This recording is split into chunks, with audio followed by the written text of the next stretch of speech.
In the Arizona desert, a detective needs to link a murderer to a crime scene. The only witnesses are two bean pods. A grotesque murder on a quiet beach has police baffled. A forensic geologist hopes to transform a spoonful of sand into a witness for the prosecution. After years of hunting for a clandestine grave, the only thing binding a killer to his victim is a tree root. In the past, rural landscapes have offered safe haven to murderers hoping to keep their crimes concealed. Now, thanks to the burgeoning fields of forensic botany and geology, the killer who puts his faith in nature's silence sows his own seeds of destruction.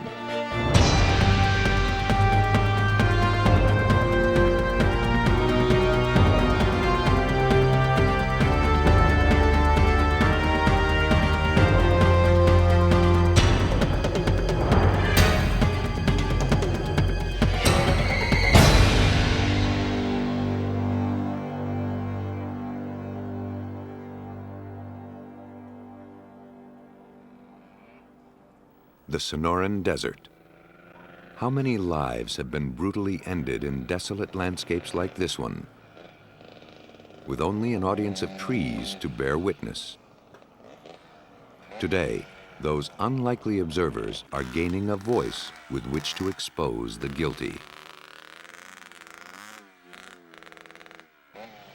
The Caterpillar Proving Grounds outside of Phoenix, Arizona, was a thrilling diversion for a man heading home one Sunday in May 1992. Cutting through a dry wash, he was struck by something out of place in the raw landscape.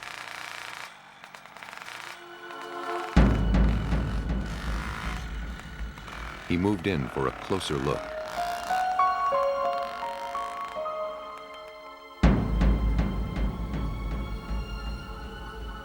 Face down, beneath a canopy of Palo Verde trees, lay the nude body of a woman. She wasn't breathing.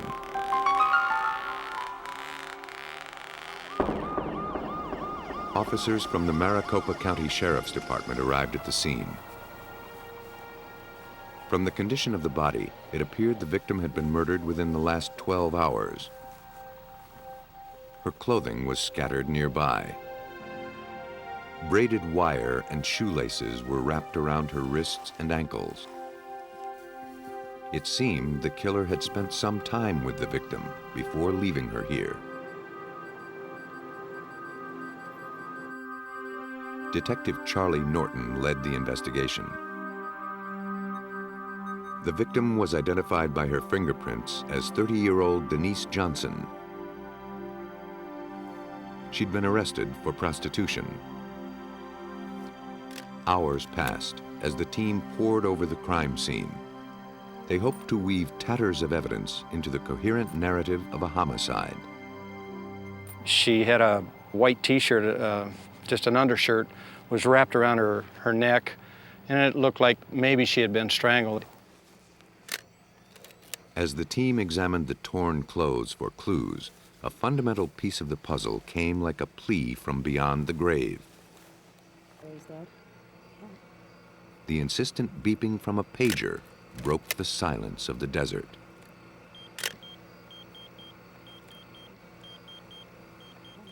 Was some friend, unaware of Johnson's fate, trying to reach her? Or was this the forgotten property of a careless killer? A court order was obtained and the pager company contacted. The owner of the pager was traced through its ID number.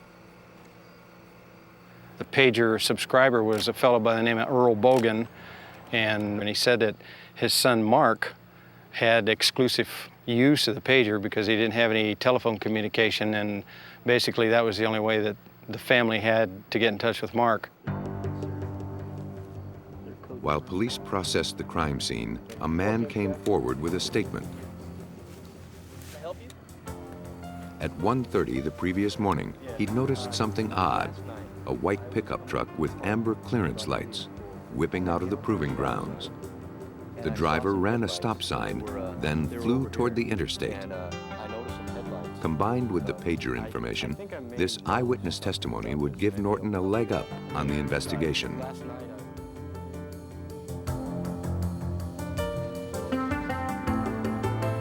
When Norton learned that Mark Bogan owned a white pickup truck with amber clearance lights, it seemed to him he found the killer. He would now have to prove it.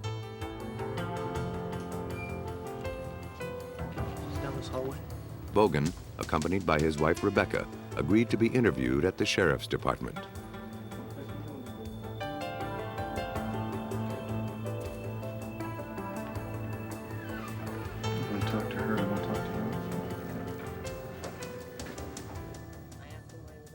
In an interview with police, recreated here, Rebecca said that on the night of the murder, Mark came home at 2 a.m., his face bloodied and scratched.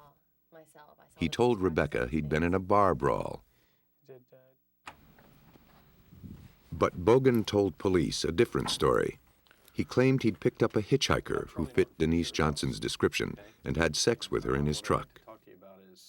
Bogan admitted lying to his wife because he knew she'd be disgusted with the truth.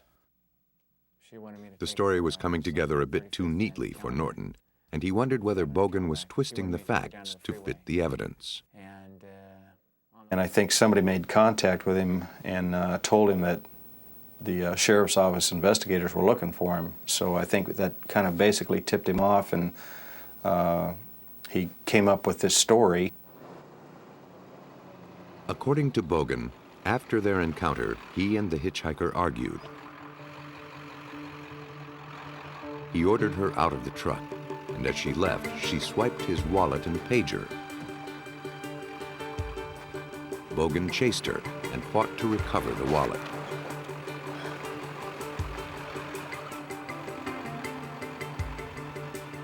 He claimed to have left Johnson on the side of the interstate, alive.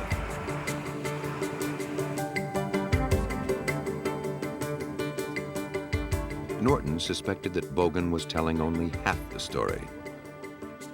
I suspect probably that what Mark told me when I interviewed him, as far as picking her up, having an argument and so forth like that, I suspect all that's probably true.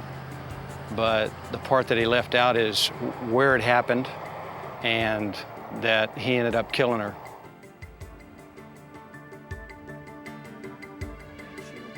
Norton believed that Bogan was a murderer, but he wasn't getting any help from the suspect. Not only did Bogan adamantly deny killing Denise Johnson, it had been years, he claimed, since he'd even stepped foot in the Caterpillar proving grounds.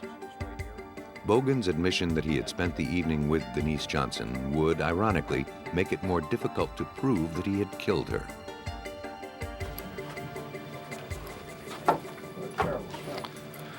We got nothing on this guy. Everything that he's told us shuts down all of our whole case. He had sex with her, he knows who she is, the whole shooting match. Bogan's story, spotty as it was, had just defused an arsenal of forensic weaponry. DNA analysis of body fluids or fingernail scrapings could only prove something which Bogan had already admitted. On the evening of May 2nd, 1992, he and Denise Johnson had sex, then fought. Norton's only hope of bringing Bogan to justice would be to link him to the scene of the crime, a little patch of grass under a cluster of Palo Verde trees in the proving grounds. Bogan's truck was seized and searched, but nothing linking Bogan to Johnson's death was found. 2 seemingly unexceptional Palo Verde seed pods were collected from the truck bed. But thousands of these trees grow in southern Arizona. The pods could have come from anywhere. It hardly seemed like the kind of evidence that could tie a man to a murder. Struggling for a way to link Bogan to the crime scene, Detective Norton returned to the proving grounds. Then, inspiration struck. Noticing a Palo Verde tree with a fresh scrape on it, he theorized that after dumping Johnson's body, Bogan's truck had brushed this tree, causing the pods to flutter free and land in his truck bed. If DNA testing could prove that the pods in Bogan's truck matched the scarred tree, Norton and his colleagues would be able to dismantle Bogan's alibi. But there was a problem. The test they envisioned had never been done before.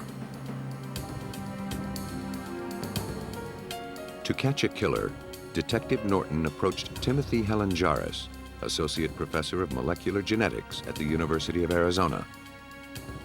Norton wanted to determine whether there was enough variability in Palo Verde DNA to distinguish one tree from another. When I was contacted by the Sheriff's Department, they told me that they had some pods that were collected from the truck, and they thought they might have matched one of the trees at the site. They did remark that one of the trees had scrape marks, and so they had one particular tree in mind. So I asked them to collect pods from all the trees around the sites, but not to tell me which one was marked, and just to number them so it would be a blind study. Using a cutting-edge technique called rapids for randomly amplified polymorphic DNA, Helenjaris rendered genetic profiles of sample trees and pods. The results were surprising. Palo Verde DNA appeared to be as complex as the human code. It seemed that individual trees could be easily distinguished from one another. Dr. Helenjaris first confirmed that the pods from Bogan's truck were from the same tree. He then compared that profile with DNA profiles from a lineup of 11 trees at the crime scene. When we then informed the Sheriff's Department of which numbered tree it was, it turned out to be the one that in fact had the scrape marks on it that they were suspicious of to start with. So we felt pretty confident with our result there. The noose was tightening around Mark Bogan's neck. He was arrested and a court date set. Armed with Helenjaris' findings, the prosecution was eager to confront the defendant with the silent testimony of a Palo Verde tree. But Bogan wasn't going down without a fight. To convict Mark Bogan of killing Denise Johnson, the prosecution hung their case on the admissibility of rapids, a legally unproven procedure. DNA analysis of humans had only been deemed admissible in Arizona courts a few months earlier. Using plant DNA to prove murder would be a stretch, and yet the entire case hinged on it. Bogan's defense team hired its own expert, Paul Keim of Northern Arizona University, to refute Helenjaris' findings in a pretrial hearing. If Keim could cast doubt on the validity of Helenjaris' technique, Bogan would likely walk out of court a free man. So I think that the Bogan family hoped that my expert advice, expert opinion on the new DNA fingerprinting method that was being employed here would say that this was not a valid approach to forensic science, and that this was not conclusive evidence that their son had been at the crime scene. Hey, Jim, though he was brought into the case as a hired gun for the defense, Dr. Keim's loyalty was to science and the responsible use of laboratory testing. His mistrust about rapids was valid. Since its debut, the new technique had been known to give false readings if the extremely careful controls aren't maintained throughout testing. In my opinion, it meant that we had to hold it up to a very high standard of scrutiny, and so that it was important that we understood everything that was done here and that it was done correctly. When performed with extreme care, Rapids provides researchers with an amazing new tool: the ability to look at an organism's DNA without any prior information about that species' genetic composition. The first step in the process is to get the DNA out of the pods. The seeds must be removed for accurate testing. Each represents a mixture of the tree's genetic material with the pollen that fertilized it, and would therefore introduce separate DNA into the test. Liquid nitrogen instantly freezes the pod so that it can be easily pulverized. Once it has been purified, the DNA is ready for PCR gene amplification. This heating process increases a minute sample of DNA, to provide technicians with ample genetic material for testing. When reconstituted with water, the seed pod's DNA will be invisible to the eye, but extremely revealing in other ways. The Palo Verde sample is now ready to yield its genetic fingerprint. In order to make that pattern visible, a process called gel electrophoresis is used. Blue dye is added to the DNA sample, which is then inserted into the lanes on a jello-like slab. Exposure to an electrical field causes the fragments in the DNA to separate. The resulting barcode is then illuminated with UV light and photographed. When hired by Bogan's defense team, Keim had been skeptical about Rapid's ability to conclusively differentiate between Palo Verde trees. But when he studied Dr. Helen Jarris's data and the painstaking process by which he collected it, he was surprised at how definitive the results were. Influenced by his colleagues' findings, Keim was won over to the prosecution's side, and under oath, he couldn't refute the results. In Keim's opinion, the tree and the pod matched to a great degree of certainty. The defense team now faced an insurmountable setback by the researchers' fidelity to science. Bogan was going down. When I examined the scientific evidence, the first thing that was most obvious to me is that the DNA from the pod that was found in Bogan's truck did in fact have exactly the same DNA fingerprint pattern as one of the trees where the body was found. Helen Jarris and Keim had placed Mark Bogan at the crime scene. After he had killed Denise Johnson, Bogan backed his truck into a tree and shook loose the evidence that would later convict him. The unrefuted genetic findings decimated the foundation of Bogan's defense. Bogan was convicted of murder and sent to prison for life. Helen Jarris's trailblazing research established botanical DNA profiling as an effective forensic tool, giving a voice to two tiny seed pods, without whose testimony a murderer would still be walking among us. A world away from the Arizona desert, New England's coastline can be as desolate a place to die as the barren Sonora landscape. But like those seemingly inconsequential Palo Verde pods, grains of sand can be made to talk. On the morning of June 30th, 1994, a woman and her two nephews roamed Crescent Beach in Rhode Island. Buried treasure was the children's goal.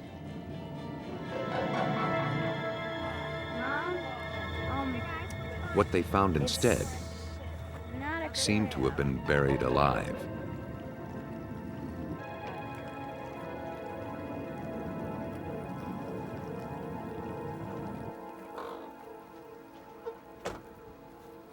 Detective Arthur Clark of the East Providence Police Department was called to investigate the buried woman at the beach. The scene was more reminiscent of a Stephen King novel than anything the veteran detective had seen in person. 2 feet beneath the surface lay a woman in a red satin cocktail dress. Her life had been ended by multiple blows to the head. We arrived on the scene about 10:15. We verified they were human arms. It appeared a body was buried in a shallow grave. We notified the medical examiner's office, who responded. The victim's arms jutted out from beneath the sand, her hands clawing skyward in what seemed a final grasp for life.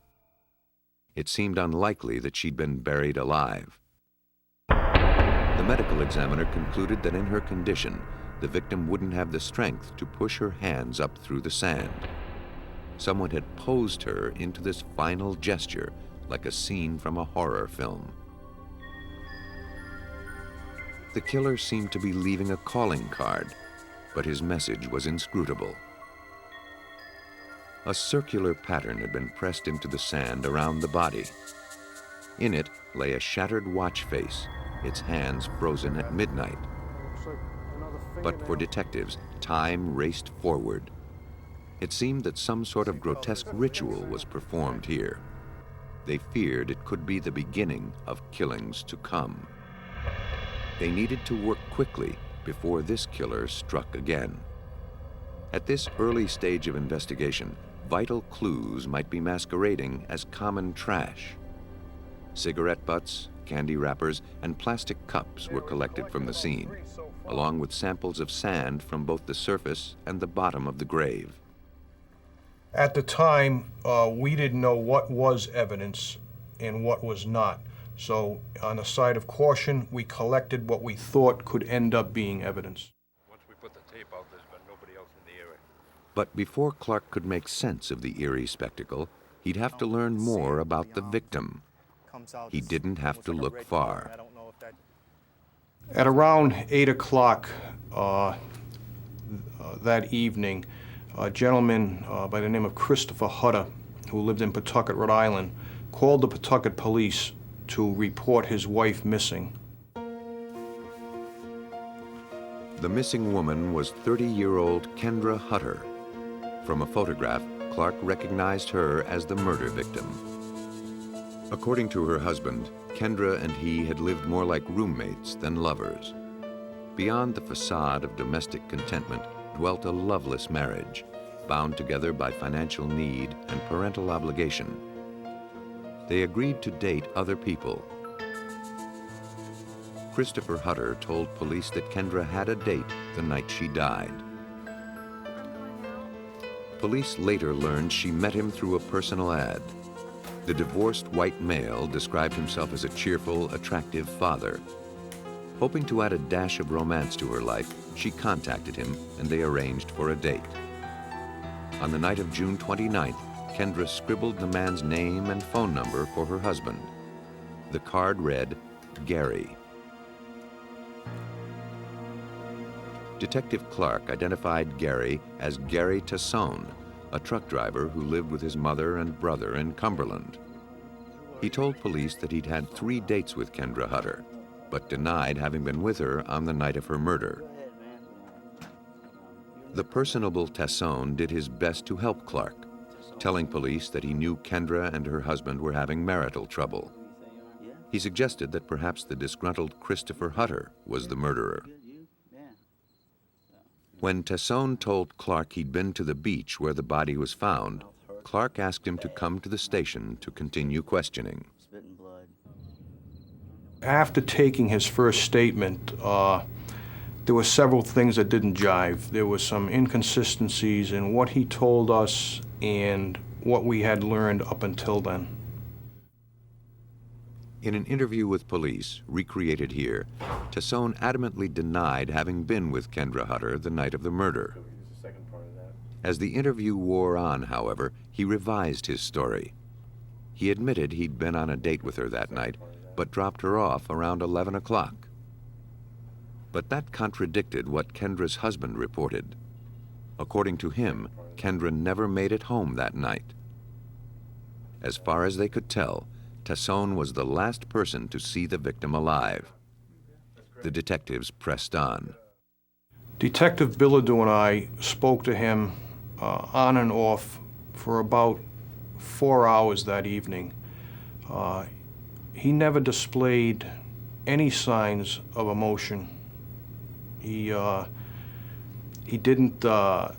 spoke very well. He was articulate, polite, cool, calm. He was not nervous at all. Pretty just matter of fact. Clark continued to question Tassone, and as the interview moved into its 5th grueling hour, Tassone finally offered up an account. He and Kendra had been building sand castles when a noise startled him, causing him to inadvertently strike her in the head. In a panic, he buried the body in the sand.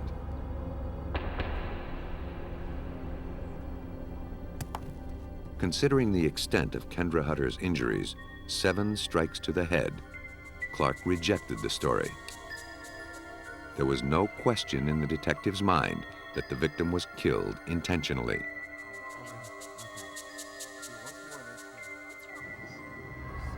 What is it? What's wrong? We don't know why she was murdered, but it was no accident. On the surface, it seemed that Tassone was beginning to cooperate, but his statement made no sense, and Clark didn't know what to make of it. The tale he told of accidental death was far-fetched and implausible, but probably reflected a skewed version of what really happened. From what Clark had already learned of the case, Tassone was sprinkling his narrative with blatant lies. The resulting story was more confusion than confession. If only Clark could sift through the fantasy and get to the truth, he'd have the case sewn up.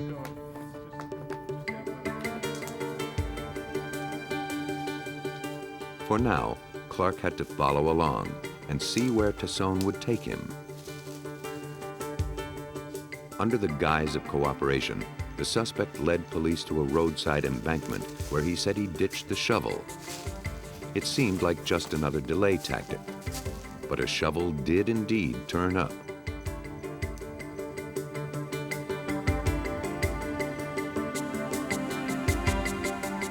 With this discovery, the evidence seemed to be stacked on Clark's side. He had a murder victim buried in a ritualistic fashion. He had the alleged murder weapon. He had a suspect who could link the two together. But Clark only had Tassone's unlikely story to place him at the crime scene. To make the charges stick, he needed to construct a more coherent account of what happened. Armed with a warrant, police searched Tassone's car.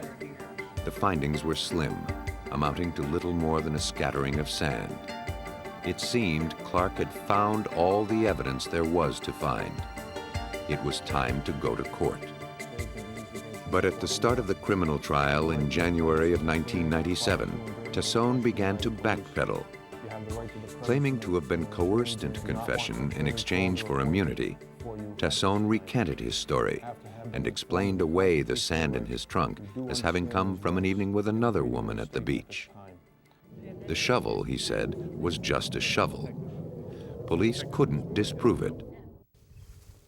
Suddenly, Detective Clark found the tide was turning against him. Without Gary Tassone's confession, Detective Clark and the Rhode Island police had to treat the case as if they'd never had a confession at all. To link Tassone to the crime scene, Clark needed solid evidence, but all he had was a handful of sand. Clark knew the answer was written here, but he wasn't able to read it. To build a case on such unusual evidence was beyond the resources of his small department. He had to call in the experts.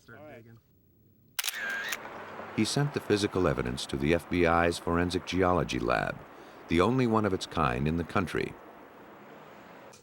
There, geologist Bruce Hall examined the shovel, the blanket, debris from the crime scene, and the sand recovered from Tassone's vehicle. The contributor, East Providence, Rhode Island, asked that we compare any soil or sand recovered from any of those items with some known samples of sand that they had recovered from the crime scene. In this situation, it was a beach. To see the past in a grain of sand, that is Hall's mission. Each grain is a world unto itself, differing not only across continents, but across the length and breadth of a shoreline as well. Every child knows that sand on the surface of a beach is different from sand below.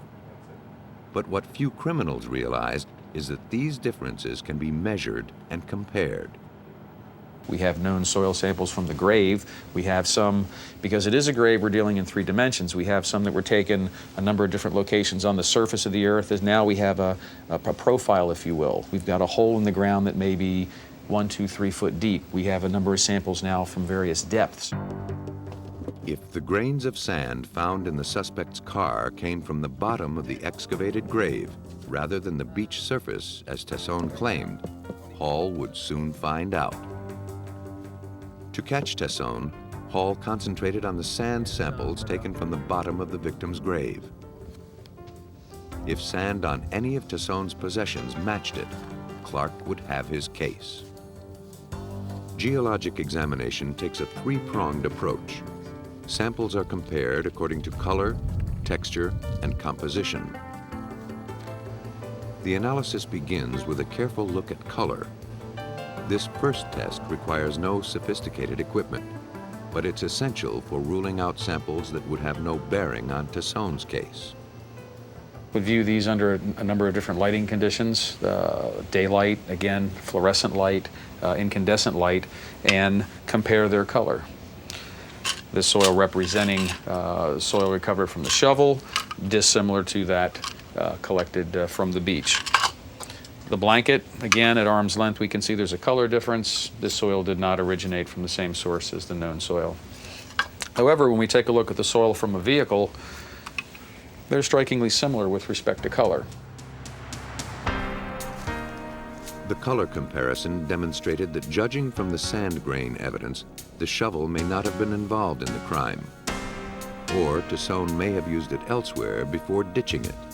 It seemed like just another red herring Tasson threw out to get police off his scent. Tasson won that battle, but not the war. The sand from his car matched the color of the sand collected from the bottom of the grave. Hall moved on to phase 2 with this sample, analyzing texture. The sand is rinsed with water and exposed to ultrasonic waves, which vibrate off any silt or clay clinging to the sample. The sample is dried and placed under a stereo microscope. Now, Hall looks at the size and texture of the grains. A well-sorted sample consists of same-sized grains, like table salt, whereas a poorly sorted sample contains a variety of sizes, like a can of mixed nuts. Hall also looks at the shapes of the individual grains. Are they round, angular, or oval, for example? In the sand from Tasson's car, the grains were mixed consistently. The sample was said to be well sorted and made up of well-rounded grains. So was the sample taken from the bottom of the grave. The walls were closing in on Gary Tasson, but Hall still had one more test to perform. He examined the soil samples under a polarized light microscope to determine their mineral composition. Different minerals have different optical properties when exposed to polarized light. These characteristics enable Hall to identify them. Characterizing minerals is fundamentally no different than characterizing an individual. How tall is that individual? How much do they weigh? What is their hair color, eye color? And you characterize a mineral in the same fashion. The sample from Tasson's trunk was composed predominantly of quartz, with a small amount of the mineral feldspar. When he looked at the sand from the bottom of Kendra Hutter's grave under the same conditions, he found the samples matched. Bruce Hall had now proven that Gary Tasson was in fact with Kendra Hutter on the beach the night she died. And, more than that, he proved that Tasson buried her body. Based largely on the strength of Bruce Hall's forensic evidence, the jury found Gary Tasson guilty of first-degree murder. He is serving a life sentence without parole. The strange man had lured a woman from the personal ads, beaten her in the head with a shovel almost 20 times, and buried her in a way sure to be noticed. The motive and meaning of his crime remain a mystery. Also unknown is whether this was the first strike of Gary Tasson. As he drove his truck across the country, did he place ads in other papers, luring unsuspecting women like Kendra Hutter to their deaths? Or was his first victim also his last? Though the grave markers may be erased by time, nature doesn't forget death. The world is forever changed for the family of a murder victim. The same holds true for the landscape in which a body is buried. 20-year-old Cher Elder was known around the Denver suburb of Lakewood, Colorado as having a mind of her own. It didn't make for smooth relationships. On the evening of March 27, 1993, she had a skirmish with her boyfriend, Byron Powers. No doubt apologies follow after a few hours of downtime.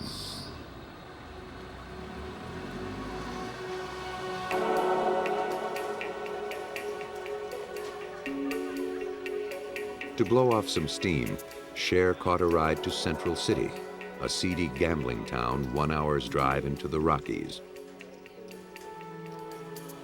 Her escort, an older man, was good company, and her moodiness lifted as the night wore on. At 1:40 the next morning, Cher and her companion left the casino. She would soon join the ranks of the missing. Days passed with no sign of Cher. Her frantic father reported her missing to the Lakewood Police Department. Detective Scott Richardson was assigned to the case. Missing person cases are a tricky call. Richardson didn't want to throw his department's resources behind a massive search, only to find that the time and energy had been misspent on a girl who'd left town to cool off. It's a tough investigation. How involved do you want to get on a missing person case, and how complex do you want to make a missing person case to find out they're laying out on the beach in Maui somewhere? Richardson had a bad feeling, however, that Cher wasn't on vacation. His first objective was to identify the man with whom she'd last been seen. A surveillance camera at the casino had captured his image.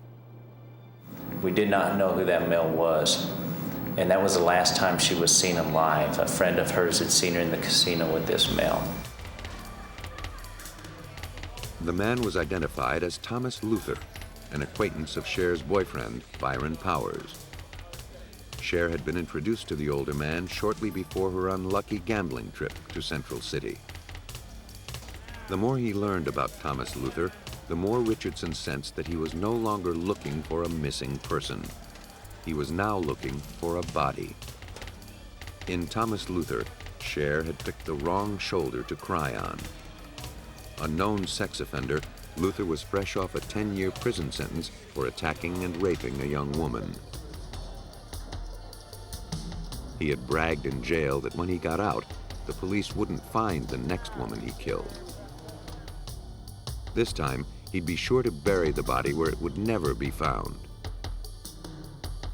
Richardson set out to foil that plan. Our focus of the case at that time was to try to find the body of Cher Elder for two reasons. We needed it for prosecution and the family. Richardson questioned Luther, who claimed that after leaving the casino, he dropped Elder off at her boyfriend's house. Luther's car was seized and searched for evidence, but nothing suggesting murder was found. For weeks, Richardson pressed on. Though he had very little hard evidence, knowing that this girl's body was out there somewhere kept the detective searching. To outsmart a clever criminal like Luther, Richardson would need to raise the suspect's level of uneasiness, hopefully compelling him back to the gravesite for a cautious once-over. The prior day, I called Luther up at home and intentionally meant to sound really confident. I told him, hey, we got some evidence and I want you here at 9 o'clock tomorrow morning, hoping that it would increase his anxiety and he would make a mistake. Richardson succeeded in flushing his quarry out of the brush. An informant told him that Luther planned to return to the grave early the following morning. If the body had been dug up, he planned to flee the state immediately.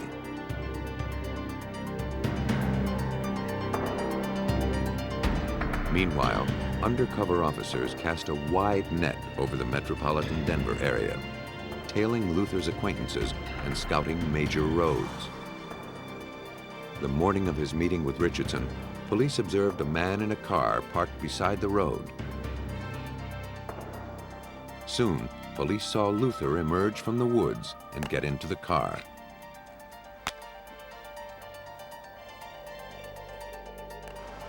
he proceeded to his meeting with Richardson, cocky with the knowledge that his pursuer was bluffing.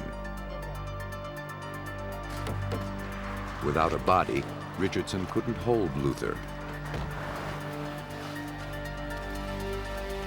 He was bound by law to release him and his car.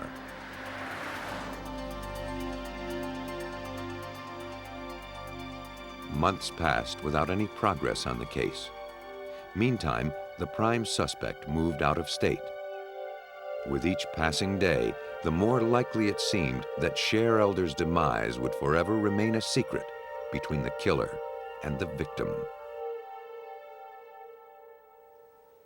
The only thing keeping Richardson going was the faith that Cher Elder was buried somewhere in Empire Valley.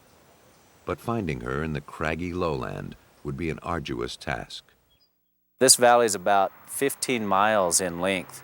And as you get out here, when you start looking for a possible location of the grave, it's nothing but rock slides and piles of rocks. And there's so many potential areas that a body could be hidden in that it just became a maze.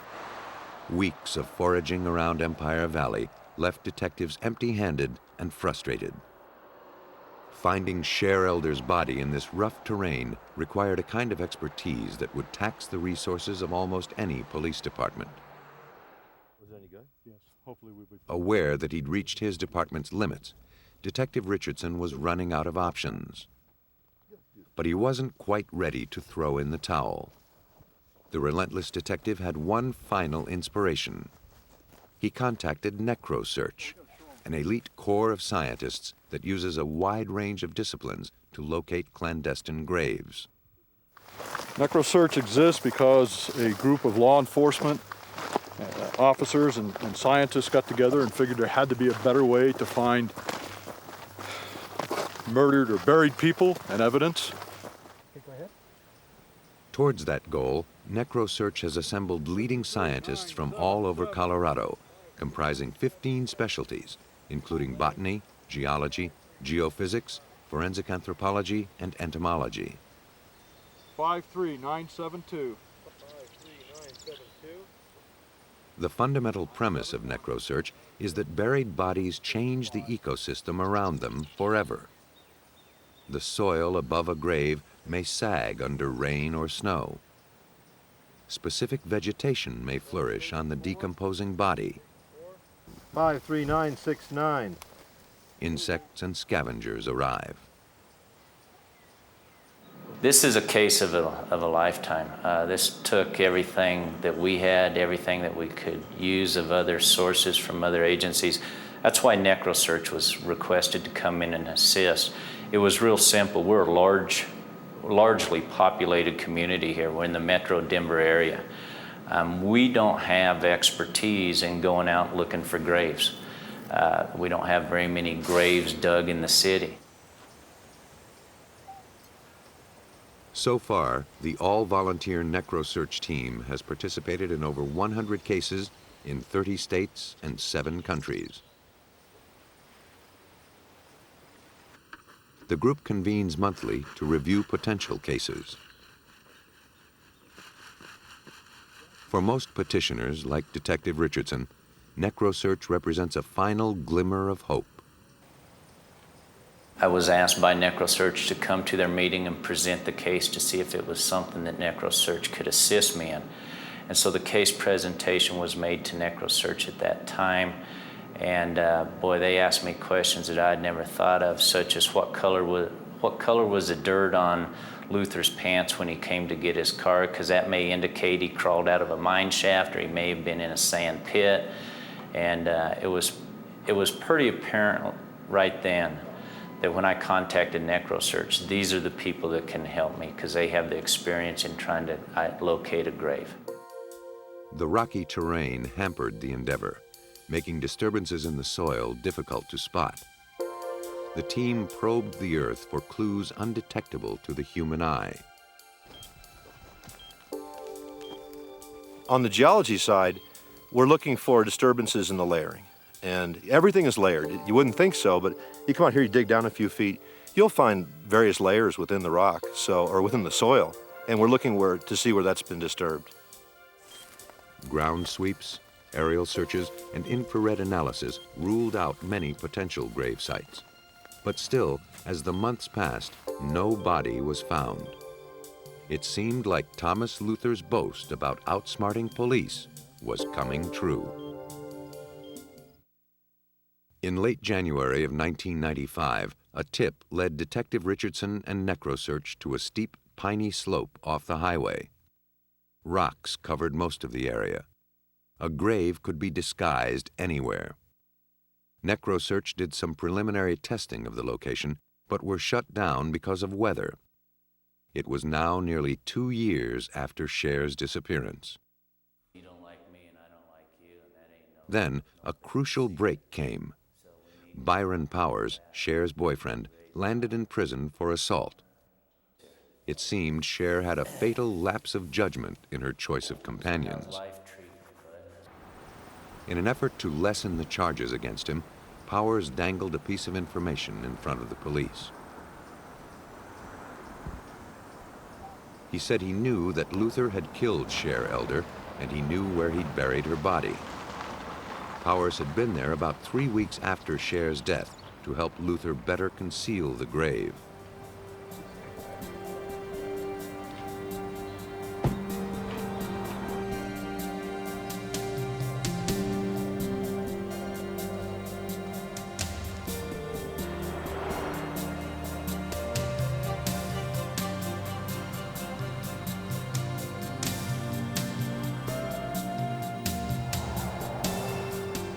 Powers directed Richardson right past the point where the NecroSearch team had given up. Unlike most killers who hastily dump bodies downhill, Luther had taken his time in selecting a grave that would seem an improbable choice to police. What we ultimately learned is that Thomas Luther carried the body of Cher Elder straight up a hillside by a rock slide and went uphill, which is uncommon.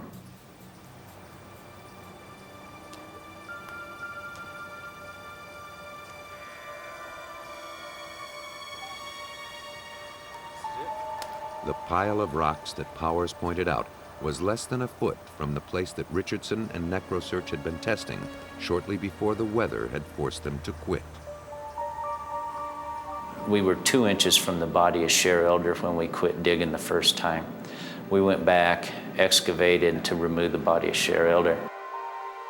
As if setting up an archaeological excavation, the team established a grid and embarked upon an old-style dig.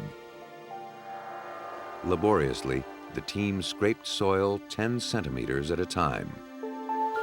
Archaeologist Steve Ireland was part of the search for Cher Elder's remains. There, the initial 2 or 3 inches of ground was frozen. It was, January or February, as I recall. And so there we had to use a pick in order to get that top couple of inches, which was frozen off. After 4 days and 2 feet of digging, the team reached bone. Excavated with fine hand tools like whisk brooms, toothbrushes, and bamboo sticks, the remains of a body finally took shape in the frozen soil. Dental records would identify the body as Cher Elder. Preliminary autopsy results showed that the young woman had been shot in the head 3 times, execution style. This discovery might have been enough evidence to convince a jury that Luther had killed Elder. But prosecutors would have a much better chance if they knew the time of death. If the body had been buried at least 2 years ago, a time when Cher was known to have been with Luther, the charge of murder would be much easier to prove in court. The team's careful excavation uncovered a clump of plant roots growing into the victim's soft flesh. NecroSearch called in botanist Vicki Trammell to extract and preserve them. Could she determine the time of burial from this botanical evidence? When digging is done and roots are cut, this stimulates growth of new roots into the fresh backfill dirt. So the idea was that these roots ought to be about the same general age as the grave. In order to determine the age of the new growth, the roots were sent to a lab where they were cut crosswise and stained, highlighting the characteristics of the cells. Most woody species of trees, like the pines and firs that forested the area near the victim's grave, form their roots in the same way, and the new roots have a particular pattern of cells that can be recognized under the microscope. Most of the differences involve the xylem, which is the water-conducting tissue in the plant. And what I'm seeing is the water-conducting tissue kind of in a triangle. And it's the triangle shape that tells me that that is a very young root, about a first-year root. Another year's growth sees a significant change in the cells. The triangle of tissue gives way to larger water-conducting cells. This tells me it's a secondary root. From their cellular structure, Trammell estimated the roots to be 2 years old. Her findings sealed the case against Thomas Luther, proving the grave was dug at a time after he was released from jail and known to be with the victim. In the end, a jury was convinced that Thomas Luther killed Cher Elder. He was sentenced to 48 years in prison with no chance of parole. Thanks to the tireless pursuit of Scott Richardson and the cutting-edge forensics of the NecroSearch team, the odyssey had finally come to an end. I myself don't believe in what they call closure. I believe if you lose a loved one, that you will feel that loss for the rest of your life. But at least if they know what happened, they possibly can get on with their life in some way. After the case ended, NecroSearch paid Detective Richardson the ultimate honor and inducted him into their selective ranks. Without his determination, Cher Elder would still be hidden in a desolate grave. The Earth is an impartial eyewitness to murder. But forensic botany and geology are finding ways to gather its testimony. Crimes considered unsolvable a few years earlier are now being won on the basis of roots, seeds, and sand. The landscape has become grounds for conviction, but we've only begun to scratch the surface.